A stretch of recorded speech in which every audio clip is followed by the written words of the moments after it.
Genèse chapitre 3. Le serpent était le plus rusé de tous les animaux des champs que l'Éternel Dieu avait fait.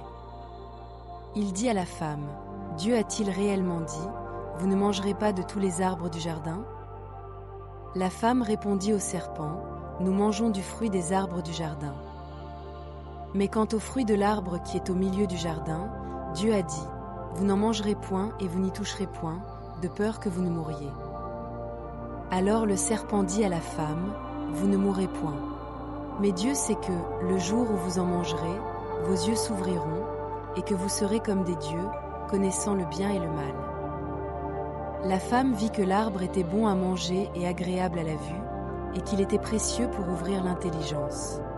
Elle prit de son fruit, et en mangea. Elle en donna aussi à son mari, qui était auprès d'elle, et il en mangea.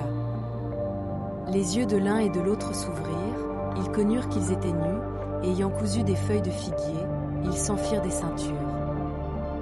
Alors ils entendirent la voix de l'Éternel Dieu, qui parcourait le jardin vers le soir, et l'homme et sa femme se cachèrent loin de la face de l'Éternel Dieu, au milieu des arbres du jardin.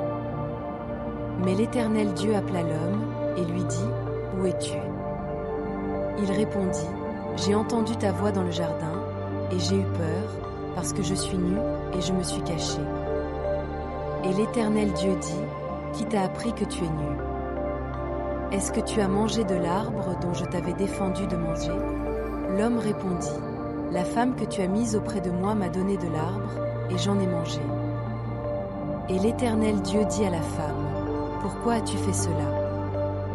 La femme répondit, « Le serpent m'a séduite, et j'en ai mangé. » L'Éternel Dieu dit au serpent, « Puisque tu as fait cela, tu seras maudit entre tout le bétail et entre tous les animaux des champs, tu marcheras sur ton ventre, et tu mangeras de la poussière tous les jours de ta vie.